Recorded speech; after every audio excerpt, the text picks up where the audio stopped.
आज हम बात करेंगे जब हमारी गेहूं की फसल 60 दिन से ज़्यादा दिन की हो जाती है, यानी 60 से 80 दिन की अवस्था की गेहूं की फसल की हमें देखभाल कैसे करनी चाहिए, किन बातों का हमें ध्यान देना चाहिए, कैसे हम गेहूं की पैदावार अभी भी बढ़ा सकते हैं, किन किन खादों का इस्तेमाल हम कर सकते हैं। एकदम कंप्लीट जानकारी किसान साथी आपको मिलने वाली है, तो पूरा वीडियो किसान साथियों आप ज़रूर देखिएगा।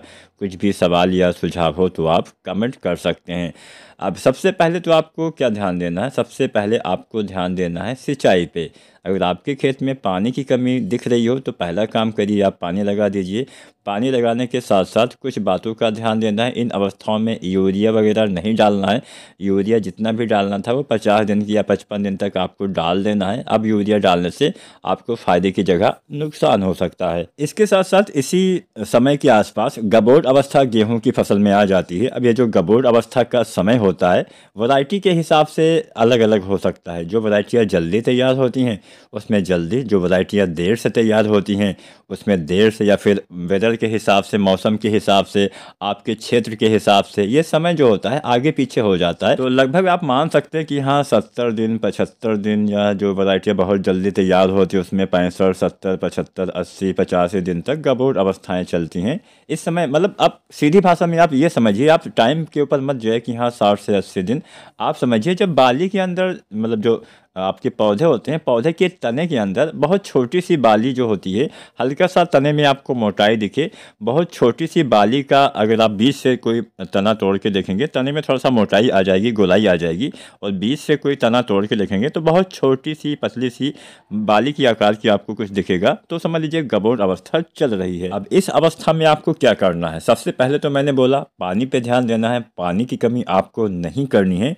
इसके अलावा कुछ दूसरी चीज़ों का इस्तेमाल करना है। मान लीजिए आपकी गेहूं की फसल अभी 60 दिन की ही हुई है, 65-70 दिन की हुई है, या 80 दिन के आसपास की भी हुई है, और अभी तक आपने पोटास नहीं डाला है। अक्सर बहुत सारे ऐसे किसान साथी हैं जिन्होंने पोटास की पूर्ति ही नहीं की है। तो सबसे पहला काम करिए, आप एक एनपीके आता है 0050, इसका इस्तेमाल कर दीजिए। इसके इस्तेमाल से हालांकि आप पोटास की पूरी पूर्ति तो नहीं कर पाएंगे, लेकिन हाँ कुछ पूर्ति अवश्य कर पाएंगे। शुरुआत में पोटास जो आता है दानेदार वाला एमओपी पोटास 60% वाला, उसका इस्तेमाल हमें बुआई के समय ही करना होता है। जो 60% वाला एमओपी पोटास आता है लगभग आपको 25 से 35 या 37 किलो तक इस्तेमाल करना होता है बुआई के समय।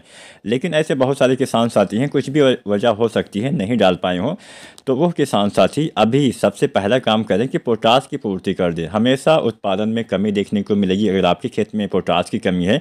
वैसे हमें खादों का इस्तेमाल मिट्टी की जाँच करवाने के बाद ही करना होता है, लेकिन अगर आप फिर भी जाँच नहीं करवा पाए हैं तो वही 25 से 35 किलो पोटास आपको बुआई के समय डालना होता है। पोटास ना डाल पाए हो तो आप जो एनपीके आता है 0050, इसका इस्तेमाल कर दीजिए। 1 किलो से लेकर 1.5 किलो तक आपको यह इस्तेमाल कर देना चाहिए। इससे पोटास की कुछ पूर्ति आप अपनी फसल में कर पाएंगे। अगर आपने पोटास ना डाला हो तो बाली आने के बाद भी 1 से 1.5 किलो एनपीके 0050 का इस्तेमाल कर देना है। अब हम बात करते हैं और क्या करना होता है। गबोट अवस्था में ही हमें एनपीके 0:34 का भी इस्तेमाल करना होता है। ये सबसे बढ़िया एनपीके होता है, ये आपको अवश्य डालना चाहिए। 1 से 1.5 किलो या एनपीके आपको गबोट अवस्था में, यानी जब बालियों का निर्माण होना स्टार्ट होता है तने के अंदर, बाली निकलने के बाद नहीं, बनते समय आपको डालना है। और यह एनपीके आपके पौधे में बालियों के विकास में सबसे ज़्यादा योगदान करता है। बालियाँ सही से विकसित होंगी तभी आपके पौधे में अच्छा उत्पादन देखने को मिलेगा। तो बालियों के निर्माण के लिए यह एनपीके सबसे बेस्ट होता है। फास्फोरस ट्रांसपोर्ट का काम करता है, भोजन पहुंचाता है, और पोटास से आपके दाने बीज का निर्माण बेहतर ढंग से होता है। दाने की संख्या वगैरह अच्छी आती है, दाने का वजन, दाने का चमक वगैरह अच्छी आती है, तने भी मजबूत होते हैं पोटास से। तो पोटास जो मतलब एनपीके 0:34 1 से 1.5 किलो डालना होता है। साथ में आप डालिए बोरोन। बोरोन के इस्तेमाल से फसल में परागण अच्छे से होता है। जब पौधे में परागण अच्छे से होता है तो सभी दाने के अंदर आपको गेहूँ नज़र आएगा। कई बार परागण ना होने से भी हमें उत्पादन में, मतलब सही से ना होने से हमें उत्पादन में कमी देखने को मिलती है। तो बोरोन परागण के अलावा भी बहुत सारे कार्य करता है। पराग नली का निर्माण करवाता है, पौधे के सभी भागों तक भोजन पहुंचाने का भी कार्य करता है।